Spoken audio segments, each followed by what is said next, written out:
The morning of November 7th, 1942.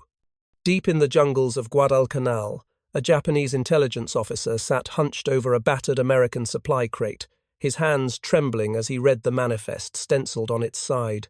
Behind him, his subordinates had pried open 20 more identical crates, each one overflowing with equipment his own troops had not seen in months: canned food, medical supplies, fresh ammunition, boots. The officer's pen hovered over his report book, but the words would not come. How could he explain to Tokyo what he was seeing? This was not supposed to happen. The entire war plan, the calculations that had justified the attack on Pearl Harbor less than a year earlier, had been built on a fundamental assumption about American industrial capacity. And now, as American supplies poured into the Pacific at a rate that defied comprehension, that assumption was collapsing. The question that haunted every Japanese planner from Guadalcanal to Tokyo was becoming impossible to ignore. What if they had been catastrophically wrong about America all along? The story of Japan's miscalculation begins not in the jungles of the Solomon Islands, but in the carefully ordered rooms of Tokyo's Naval General Staff headquarters, years before the first bomb fell on Pearl Harbor. The men who planned Japan's war were not fools. They were sophisticated strategists who understood that victory against the United States would require more than tactical brilliance. It would require a cold-eyed assessment of industrial capacity, of steel production and factory output, of the mathematics of modern warfare. And they had done that assessment. They had studied America's economy with meticulous care. What they discovered should have stopped the war before it started. In 1937, Japan's military spending had reached 28% of national income, a staggering figure that reflected the empire's total commitment to expansion. The economy was, in the language of the time, superheating, growing at 5% annually, fueled almost entirely by military production. To Japanese planners, this seemed like strength. Their factories hummed 24 hours a day. Their shipyards launched new vessels at an impressive pace. When they looked at their own industrial might, they saw a nation transformed, a once feudal society that had mastered modern manufacturing in barely 70 years. But when they turned their analytical gaze across the Pacific, they saw something that should have filled them with dread. Even in the depths of the Great Depression, even with millions of Americans unemployed and factories sitting idle, the United States possessed advantages that were almost impossible to comprehend. The numbers were stark. America had nearly twice Japan's population, 17 times Japan's national income, 5 times more steel production, 7 times more coal, and in automobile manufacturing, that critical indicator of a nation's ability to mass-produce complex machinery, America outproduced Japan by a ratio of 80 to 1. 80 to 1. This was not a gap. This was an abyss. Admiral Isoroku Yamamoto understood this better than most. The commander who would plan the attack on Pearl Harbor had spent years in America, first as a student at Harvard, later as a naval attaché in Washington. He had walked through American factories. He had watched automobiles roll off assembly lines in Detroit, one complete car every 69 seconds, each one containing 15,000 precision parts. He had seen the mechanization, the automation, the managerial efficiency that made American industry the most productive on Earth. And he had returned to Japan with a warning that his superiors did not want to hear. In 1940, during a meeting with Prime Minister Fumimaro Konoye, Yamamoto had been asked to assess Japan's chances in a war with America. His answer was brutally honest. "If we are ordered to do it," he said, "then I can guarantee to put up a tough fight for the first 6 months. But I have absolutely no confidence as to what would happen if it went on for 2 or 3 years. In September of 1941, just months before Pearl Harbor, he made his position even clearer. For a while, we'll have everything our own way, stretching out in every direction like an octopus spreading its tentacles. But it'll last for 1 year, or at most 2 years. After that, I'm utterly uncertain." Yamamoto's concerns were rooted in numbers that Japanese intelligence had compiled with impressive accuracy. Their estimates of American naval strength, aircraft production, and warship construction were remarkably close to reality. By mid-1941, They knew that America's aircraft industry had the capacity to produce tens of thousands of planes annually.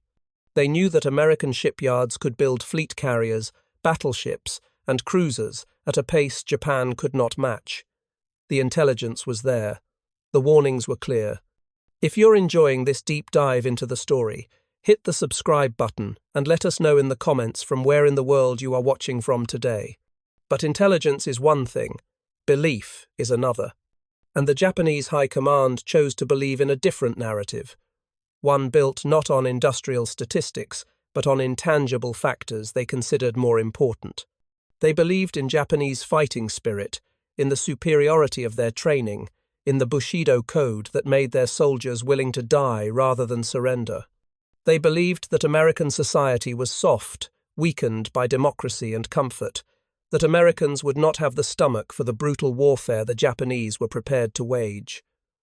Most critically, they believed that a decisive blow at the outset, the destruction of the Pacific Fleet at Pearl Harbor, would buy them the time they needed to secure the resource-rich territories of Southeast Asia and establish a defensive perimeter, so costly to breach that America would negotiate rather than fight. This was the gamble. Not that Japan could outproduce America, they knew they could not, but that production would not matter. The war would be decided in those first 6 to 12 months, before American industry could fully mobilize, before the sleeping giant, as the phrase would later go, could fully awaken. The attack on Pearl Harbor appeared to validate the strategy.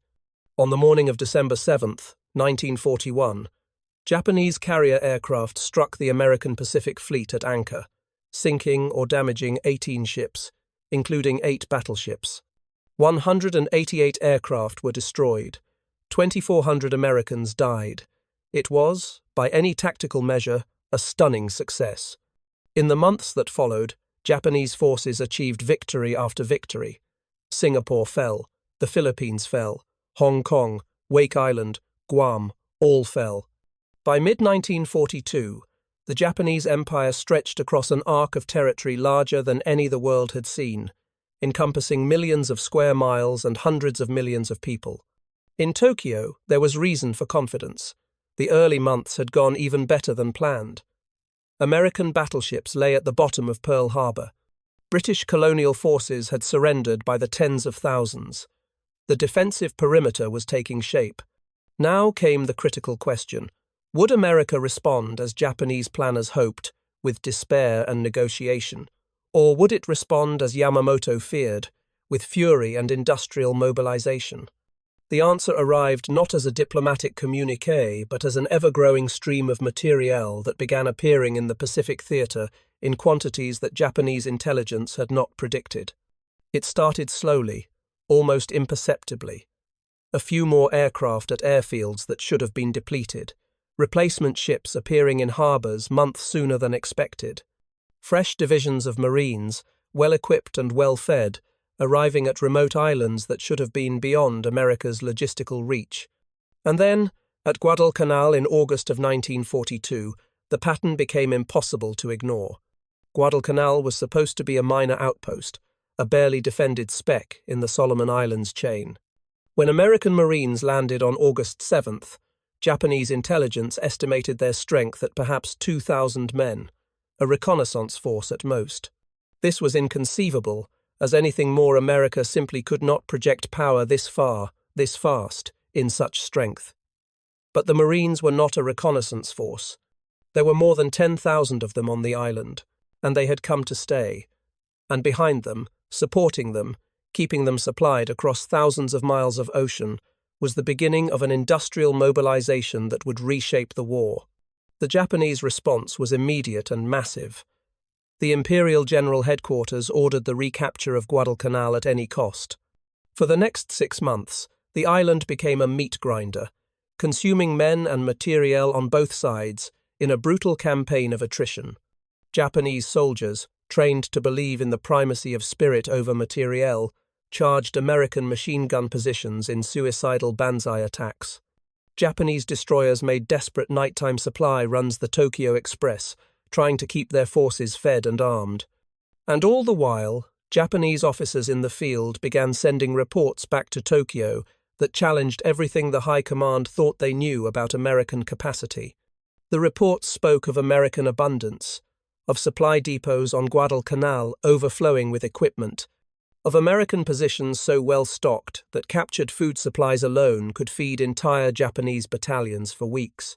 One Japanese officer, after overrunning an abandoned American camp, discovered more canned food in a single storage tent than his entire regiment had received in a month. The ammunition was even more shocking: artillery shells stacked in pyramids, rifle cartridges by the caseload, mortar rounds stored in quantities that seemed profligate, wasteful, impossible for any military to sustain. But it was not just the quantity, it was the quality, the freshness. American soldiers on Guadalcanal were eating canned fruit, canned vegetables, canned meat food, with expiration dates that were months, sometimes years, in the future. Japanese soldiers were subsisting on rice balls and, increasingly, on whatever they could forage from the jungle, their own supply lines strangled by American submarines and aircraft. American field hospitals had morphine, plasma, surgical equipment, antibiotics. Japanese field hospitals had bandages and sake. One Japanese lieutenant, captured after the Battle of Tenaru River in August of 1942, was brought to an American aid station for treatment of his wounds. He spent 3 days there before being transferred to a POW camp, and those 3 days shook his worldview to its foundations.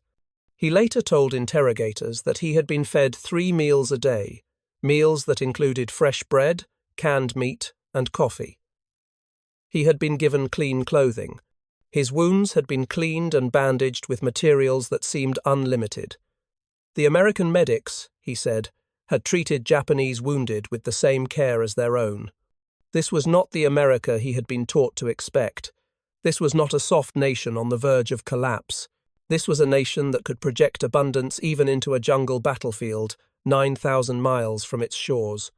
By early 1943, the intelligence reports flowing back to Tokyo could no longer be dismissed as battlefield exaggeration. Japanese planners had to confront a reality that their pre-war estimates had catastrophically underestimated: American merchant ship production. Before the war, they had calculated with what seemed like careful reasoning that America's merchant shipbuilding capacity would reach perhaps 5 million tons in 1943. This was already a concerning figure, but one that Japanese submarines and aircraft could theoretically overcome. They would sink American shipping faster than it could be replaced. The war would become a tonnage race, and Japan would win by attrition. The actual figure for 1943 was not 5 million tons. It was 19.2 million tons. The United States was building merchant ships at nearly 4 times the rate Japanese intelligence had predicted. In the first 4.5 months of 1943 alone, American shipyards produced more merchant tonnage than Japan had built in the previous 7 years. And these were not small, hastily constructed vessels. These were Liberty ships and Victory ships, standardized designs built in shipyards that had not existed 2 years earlier, assembled by workers who had never built ships before, using mass production techniques borrowed from automobile factories. The numbers became more staggering the deeper one looked. By mid-1943, the United States had overcome every merchant ship loss since September of 1939, replacing tonnage sunk by German U-boats in the Atlantic and Japanese submarines in the Pacific. The shipyards were now building vessels so fast that sinkings no longer mattered. For every American ship that went to the bottom, 2 more slid down the ways. The tonnage race was over before it had truly begun. But merchant ships were only part of the equation. The real shock came when Japanese intelligence analysts compiled reports on American warship production. Their pre-war estimates had been reasonably accurate. For the first 2 years, they had correctly predicted how many carriers, battleships, cruisers, and destroyers America could build through 1943. What they had failed to predict was what would happen after that. What would happen when American industry shifted from building up capacity to running at full capacity? In the 3 years following the Battle of Midway, in June of 1942, Japan built 6 aircraft carriers. In the same period, the United States built 17. And these numbers told only part of the story. Most of the American carriers were escort carriers, smaller vessels intended for convoy protection and ground support, but even the fleet carriers, the heavy attack carriers, outnumbered their Japanese counterparts and operated air wings nearly twice as large. By 1944, the United States Navy was operating carrier task forces so massive that they dwarfed the combined strength of Japan's entire navy at the start of the war. The destroyer numbers were even more revealing. Japan, an island empire totally dependent on maintaining open sea lanes, managed to build just 63 destroyers and a small number of escort vessels during the war years. The United States, in the same period, commissioned 847 anti-submarine vessels. 847. This was more than a production advantage. This was a demonstration that the two nations were operating in different industrial universes. Aircraft production followed the same pattern. In 1944 alone, the United States built more military aircraft than Japan built during the entire war. American factories were producing planes at such a rate that by war's end, total production would exceed 300,000 aircraft. Japanese production. Despite a remarkable expansion that saw the industry grow from 306 planes per month in January of 1939 to 2,500 per month at peak in May of 1944, could not approach these numbers. At peak production, the absolute maximum that Japanese industry could sustain Japan was producing aircraft at roughly 1/10 the American rate, and the quality gap was widening. Early in the war, Japanese fighters like the Zero had outperformed their American counterparts. But by 1943, American aircraft were faster, more heavily armed, better armored, and increasingly being flown by pilots whose training had not been cut short by fuel shortages or instructor losses. The P-51 Mustang, the F-6F Hellcat, the B-29 Superfortress, these represented not just quantitative superiority, but qualitative superiority. Aircraft designed with the latest technology and built in factories with access to unlimited aluminum, unlimited fuel, unlimited everything. A Japanese Navy pilot, shot down over the Marshall Islands in February of 1944 and recovered by American forces, spent his first 3 days of captivity in a state of near catatonia. Interrogators initially thought he had been psychologically broken by combat, but when he finally began to speak, his fixation was not on the battle he had lost. It was on the ship that had rescued him. He kept returning to the same questions. How did they have so much food? How were there so many aircraft on one carrier?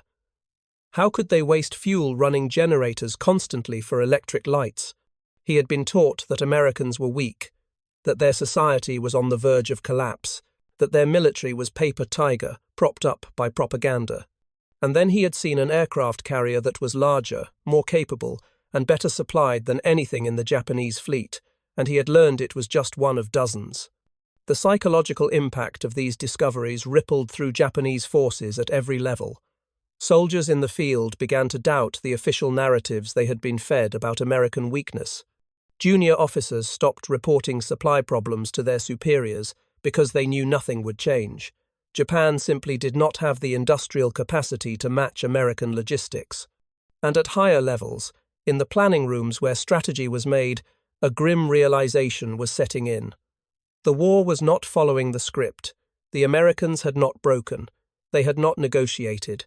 They had awakened, just as Yamamoto had feared, and they had brought their full industrial might to bear.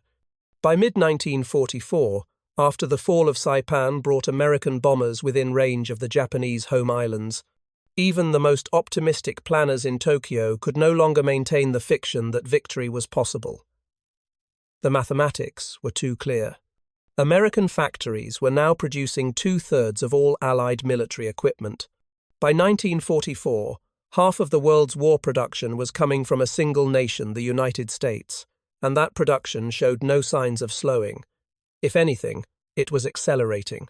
The question Japanese planners now faced was not how to win, but how to avoid total annihilation.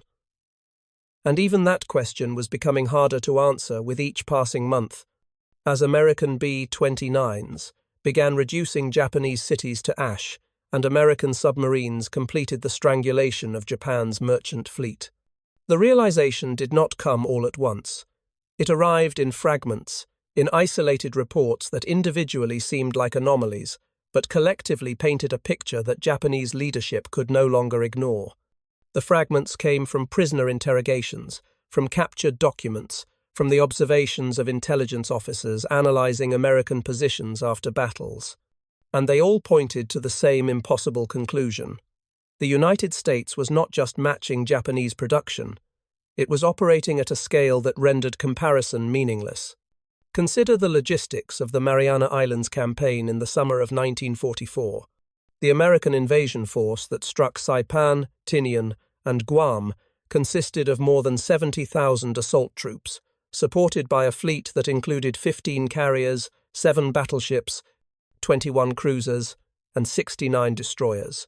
Behind this combat force stretched a supply line that delivered, on a daily basis, thousands of tons of ammunition, fuel, food, and equipment across more than 3,000 miles of ocean.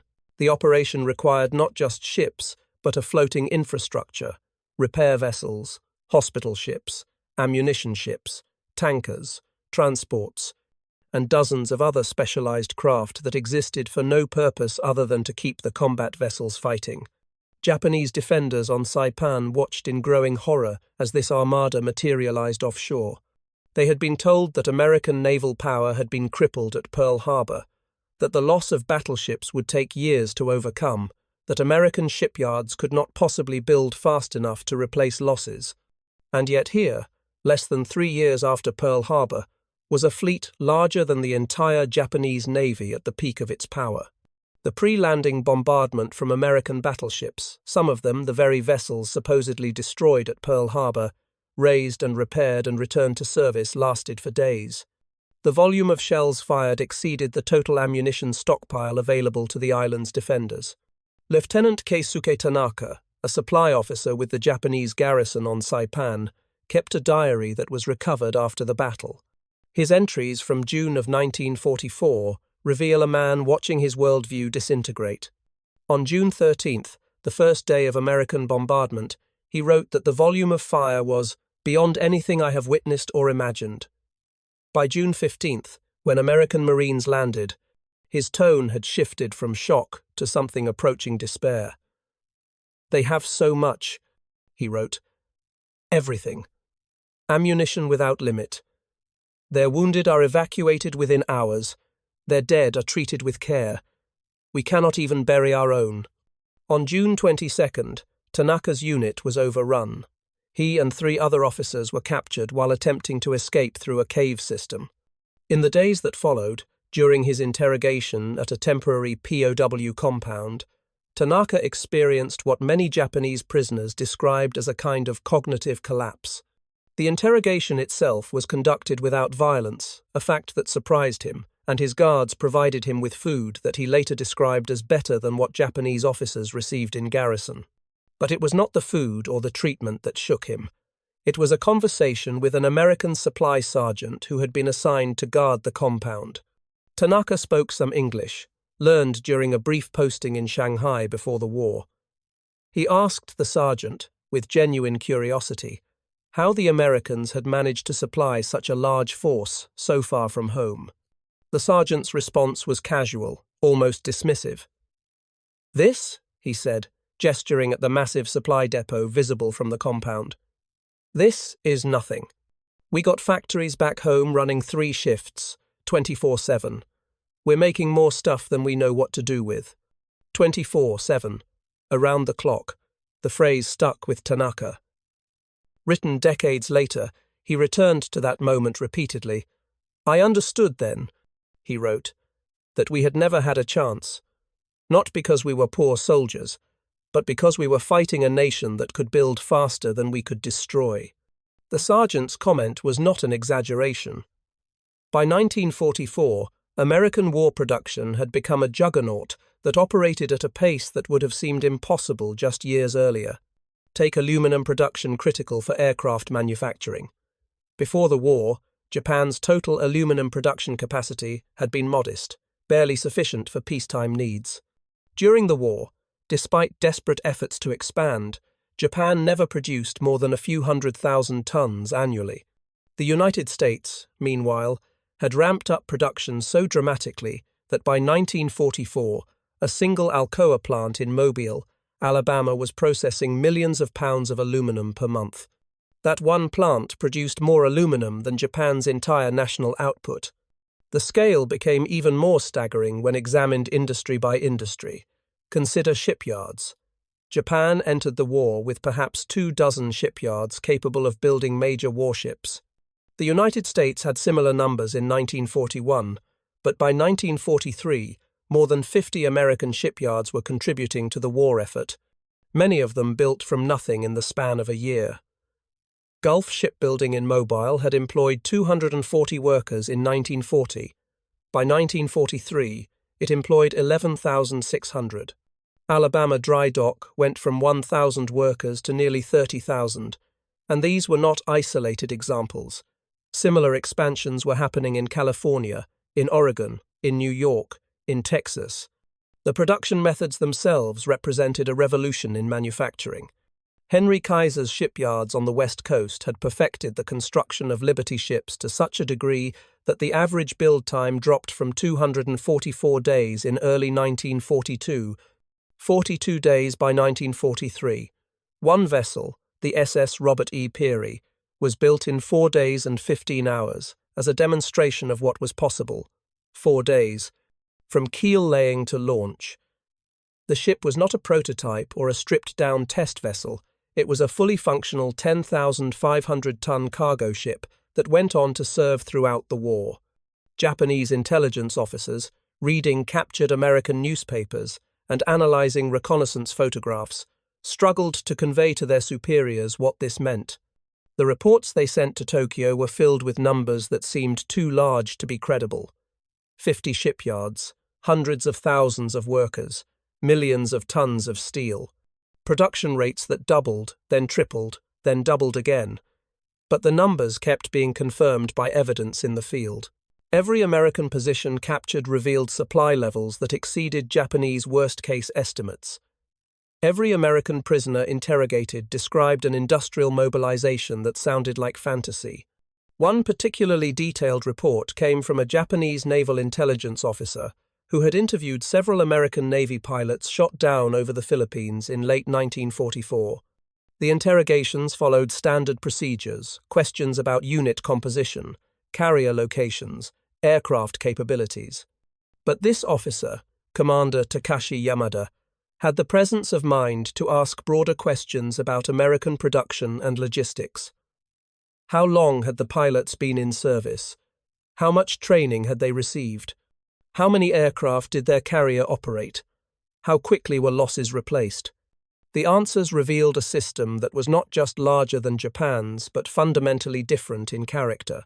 The American pilots had received, on average, between 300 and 500 hours of flight training before being assigned to combat units. Japanese pilots in late 1944 were being sent to carriers with fewer than 100 hours, sometimes as few as 30 hours, because fuel shortages and instructor losses had gutted the training program. The American pilots spoke casually of their carrier operating 80 to 90 aircraft. Japanese carriers, by this point in the war, rarely operated more than 50, and many were operating with skeleton air wings because trained pilots and replacement aircraft could not be found. But it was the answers about replacement that Yamada found most revealing. One pilot, a 22-year-old from Michigan, explained that when his squadron had lost 6 aircraft in a single day of operations, all 6 had been replaced within a week. Replacement aircraft were simply flown out from rear bases where they had been stockpiled. Replacement pilots arrived with the same speed. "It's not that the losses don't matter," the pilot said. "It's that we can afford them in a way the Japs can't." Yamada included this quote in his report, along with a stark assessment. The Americans have achieved a level of production and logistical support that allows them to treat major losses as mere inconveniences. We cannot match this. We cannot even approach it. The report was filed in Tokyo and, like so many others, contributed to a growing sense that the war had entered a phase where Japanese fighting spirit and tactical skill were simply irrelevant against American material superiority. But acknowledging this reality meant confronting an uncomfortable truth. The entire strategic premise of the war had been wrong. The gamble had failed. The sleeping giant had not negotiated. It had awakened, and it had brought to bear an industrial capacity that rendered Japan's best efforts meaningless. By the time American forces landed on Iwo Jima in February of 1945, the disparity had reached proportions that would have seemed inconceivable at the start of the war. The pre-invasion bombardment of Iwo Jima lasted for 74 days, making it the longest and most intensive bombardment of the Pacific War. American ships and aircraft delivered more than 22,000 tons of explosives onto an island that measured just 8 square miles. To put this in perspective, the entire Japanese military budget for artillery ammunition in 1945 would not have been sufficient to conduct a bombardment of equivalent intensity. The Marines who landed on Iwo Jima's black sand beaches were supported by a logistics system that seemed almost comically over-engineered when compared to Japanese capabilities.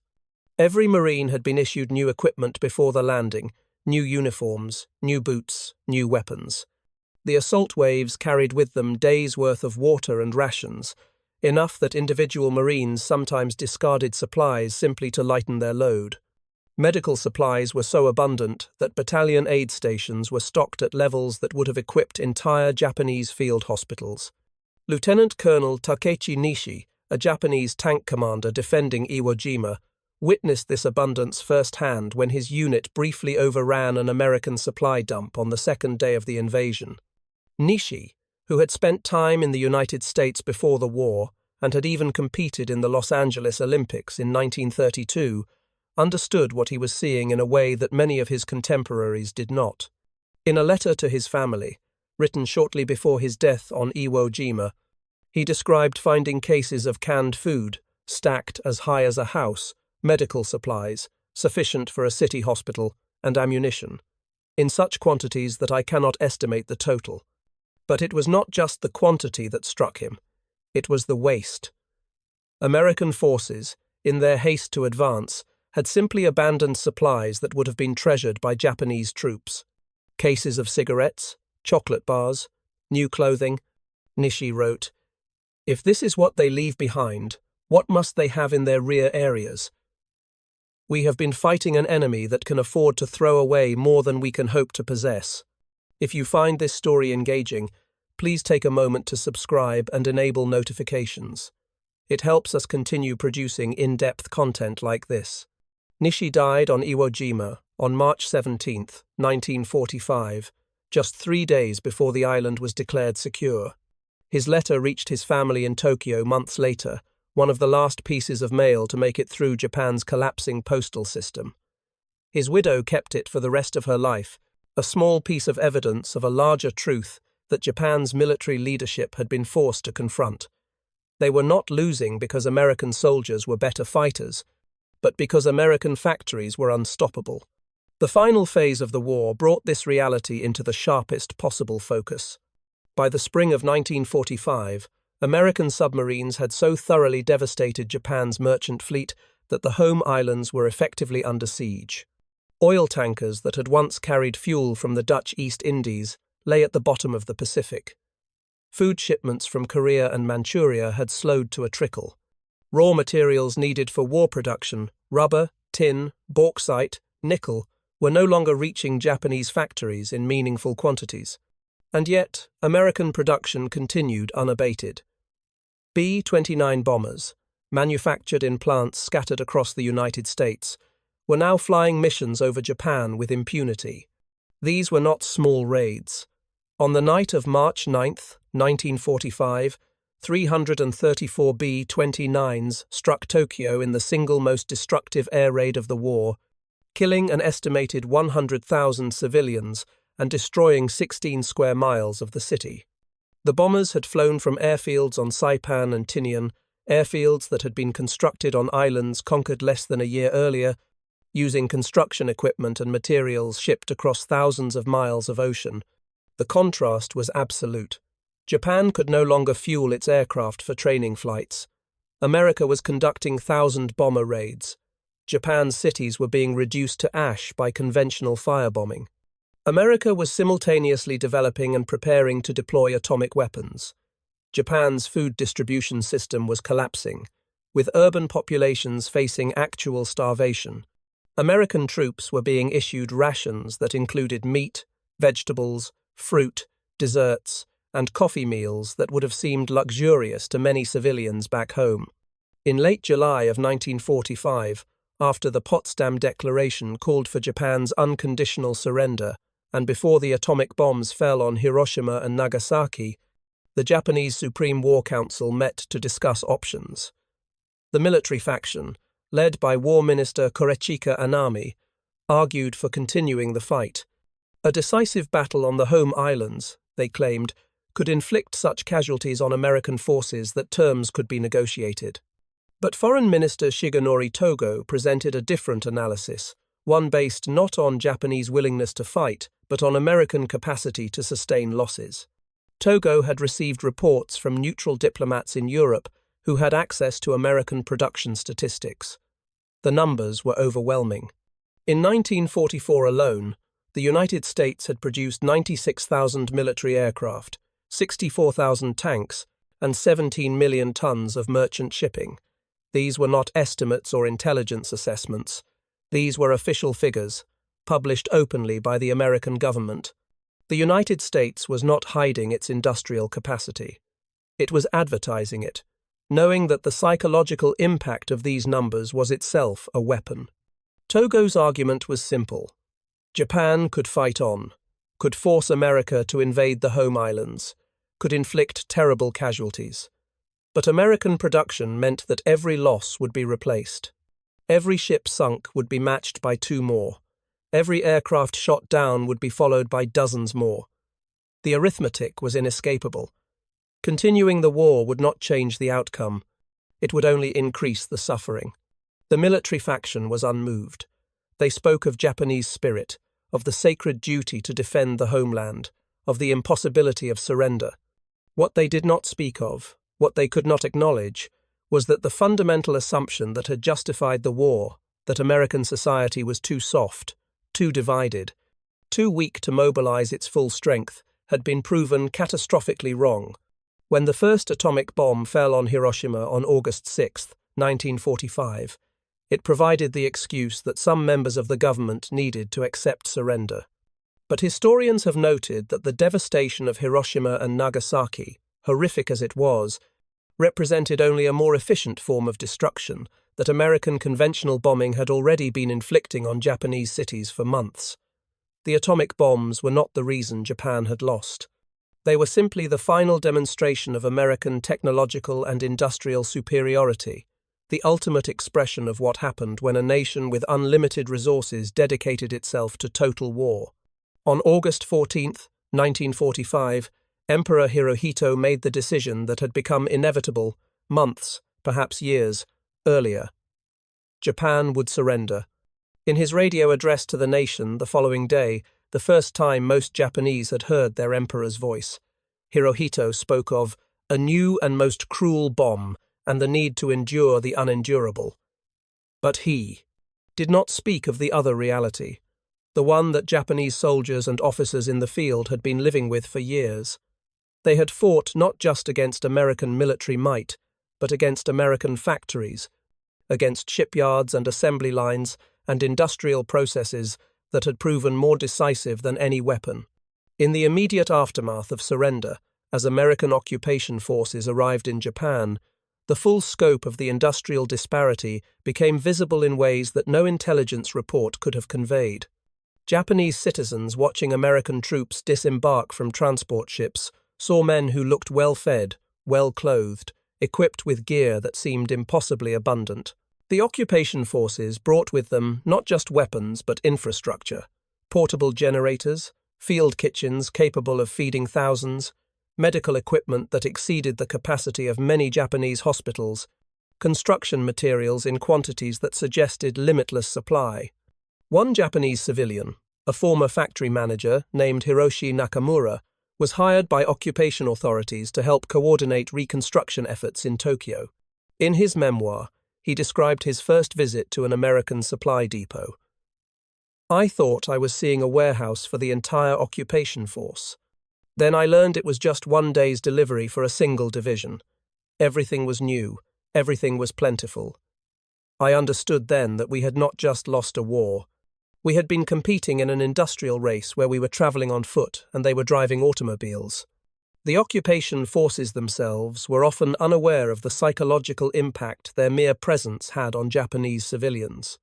To an American supply sergeant or military police officer, the equipment they used and the supplies they consumed were simply standard issue, nothing special.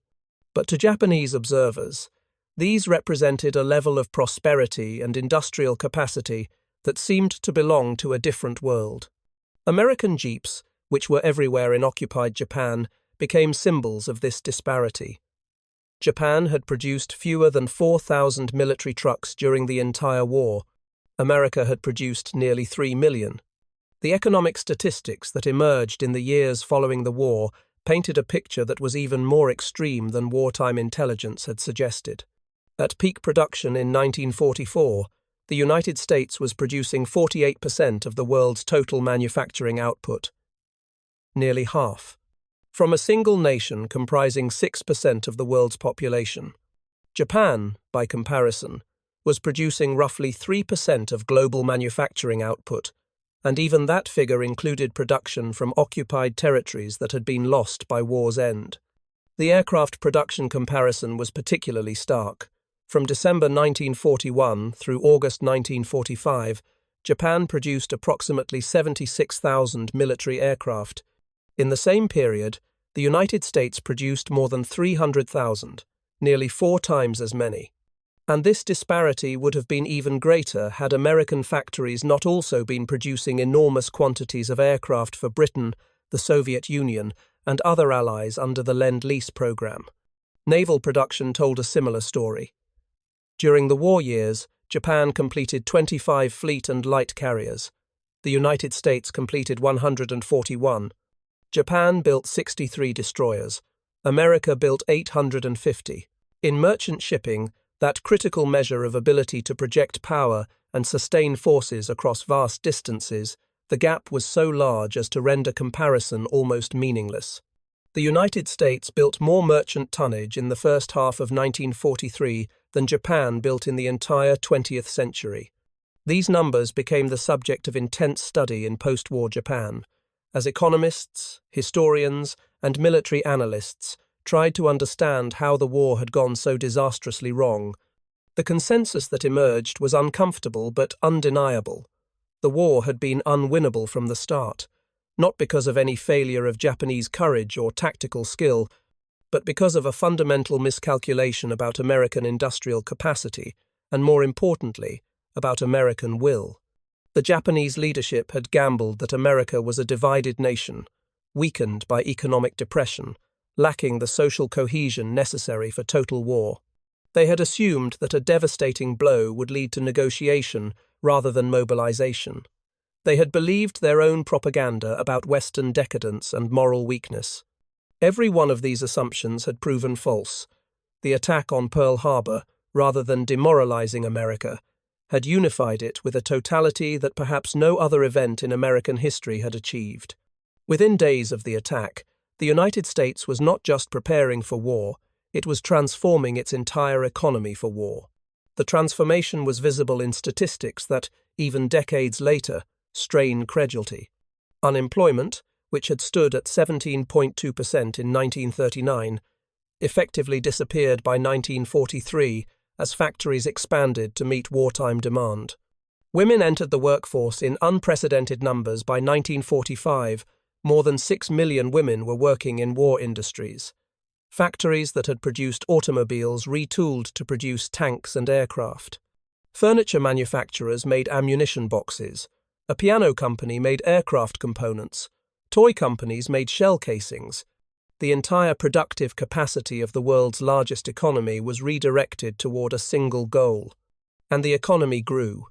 Despite diverting enormous resources to military production, despite fighting wars on 2 fronts, thousands of miles from home, despite sending millions of men into uniform, the American economy expanded by 15% annually throughout the war years. This was not a nation being bled dry by war. This was a nation growing richer from war, achieving levels of production that created what economists would later call the American century. For Japanese veterans returning home after years in POW camps or after surviving the war in the field, the recognition of what they had been fighting against came gradually, in small revelations that accumulated over time. Many described a similar experience. An initial assumption that American abundance they had witnessed was the result of proximity to supply lines or special circumstances, followed by a slow realization that what they had seen was normal, routine, simply how American forces operated everywhere. Yoshio Kodama, a Japanese Navy pilot who had been shot down over the Philippines and spent the final year of the war in an American POW camp, described his awakening in an interview conducted in the 1980s. In camp, we were fed 3 times a day. The food was basic but sufficient. We had medical care. We were even given books to read. I thought this was because the Americans wanted to appear humane for propaganda purposes. Then, after the war, I learned that this was how they treated all prisoners, everywhere. Hundreds of thousands of German and Italian prisoners received the same treatment. I finally understood. They could afford to be generous because they had so much. The generosity was not universal. There were incidents of mistreatment, and racial prejudice certainly shaped how some American forces dealt with Japanese prisoners and civilians. But the broader pattern held. American abundance allowed for a certain largesse in occupation and prisoner management that contrasted sharply with how Japanese forces had treated prisoners and occupied populations. Japanese POW camps had death rates approaching 40% for American prisoners, not primarily from deliberate cruelty, but from lack of supplies. Japan simply did not have the food, medicine, or resources to properly care for prisoners, even if it had wanted to. American camps, by contrast, had death rates in the low single digits, a difference that reflected not just different attitudes, but different capacities. The question that haunted Japanese leaders in the post-war years was whether the war could have been avoided if they had properly understood American industrial capacity before Pearl Harbor. The intelligence had been there. Yamamoto had warned them. The statistics were available in open sources, American newspapers, trade publications, government reports. Japan's planners had known that America produced 17 times more national income, 5 times more steel, 7 times more coal. They had known about the automobile production gap of 80-1. They had known. But knowledge and belief are different things. The Japanese military leadership had believed that intangible factors, fighting spirit, tactical superiority, willingness to sacrifice, would overcome material disparities. They had believed that war was ultimately a contest of wills rather than factories. They had believed that American society, with its democracy and diversity and perceived softness, would fracture under pressure rather than unite.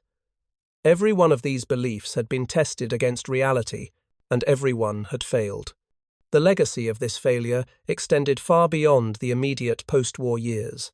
The American industrial mobilization of World War II became a reference point for every subsequent discussion of American power. During the Cold War, when the Soviet Union sought to match American military capacity, they found themselves in a similar position to wartime Japan, confronting an economy that could simply outproduce any competitor while simultaneously maintaining high civilian living standards. The Soviet Union would survive longer than Imperial Japan, but it too would ultimately collapse under the weight of trying to match American industrial and technological capacity without American economic foundations. The story of Japan's discovery of American industrial might is not, ultimately, a story about production statistics or factory output. It is a story about the danger of believing comfortable lies, about the fatal mistake of confusing military strength with national capacity, about the catastrophic consequences of underestimating an opponent. The Japanese military entered the war confident that spirit could overcome steel, that Bushido could defeat production lines, that willpower mattered more than horsepower. They discovered, at a cost of nearly 3 million Japanese lives and millions more across Asia and the Pacific, that modern industrial war is not won by the most courageous soldiers, but by the most productive economies. The willingness of Japanese soldiers to die for their emperor was genuine and, in its own way, remarkable. But courage cannot defeat logistics. Training cannot overcome production. Spirit cannot sink merchant ships that are being built faster than they can be sunk. In the decades after the war, Japan rebuilt itself into an economic powerhouse, learning the lessons of industrial production in ways that would have seemed impossible in 1945. The nation that had produced 76,000 aircraft during the entire war would, by the 1980s, become one of the world's leading manufacturers of automobiles and electronics. But the Japanese economic miracle of the post-war period was built on a foundation that included a hard-learned understanding. In the modern world, industrial capacity is national power, and underestimating that capacity in an opponent is an error that can destroy nations. The American factories that won World War II, the shipyards of Mobile and Oakland, the aircraft plants of Seattle and Wichita, the steel mills of Pittsburgh and Gary, were not secret weapons. They were visible, measurable, documented. Japanese intelligence had analyzed them, reported on them, warned about them. But warnings mean nothing when leadership chooses not to believe them. Statistics mean nothing when faith in intangibles seems more comfortable than confronting hard numbers. The tragedy of the Pacific War, from the Japanese perspective, was not that they lost, but that they entered a fight they had already lost before the first shot was fired, because the war would ultimately be decided not by the battles of Midway or Guadalcanal or Iwo Jima, but by the silent battle of production that was taking place in factories across America, running 3 shifts a day, 24 hours a day, 7 days a week, building an arsenal that no enemy could match and no ally could entirely comprehend. When the Japanese intelligence officer sat in that jungle on Guadalcanal in November of 1942, hands trembling as he inventoried American supplies, he was witnessing the answer to a question his superiors had refused to properly ask. What happens when a nation with the world's largest industrial economy decides to go to war? The answer was all around him, stacked in crates that stretched into the jungle, stamped with manufacturing dates that revealed they had been produced just weeks earlier and shipped halfway around the world. The answer was in the well-fed American Marines, in the endless ammunition, in the medical supplies that were more abundant in a jungle field hospital than in Tokyo's finest civilian hospital. The answer was that Japan had awakened something it could not put back to sleep, had challenged something it could not defeat, had entered a fight where the outcome was never truly in doubt once American factories began running at full capacity. And by the time Japanese leaders fully understood this, by the time the reports from officers in the field accumulated into undeniable truth, it was already far too late to do anything but endure the consequences of the most catastrophic miscalculation in modern military history. Thank you for watching. For more detailed historical breakdowns, check out the other videos on your screen now, and don't forget to subscribe.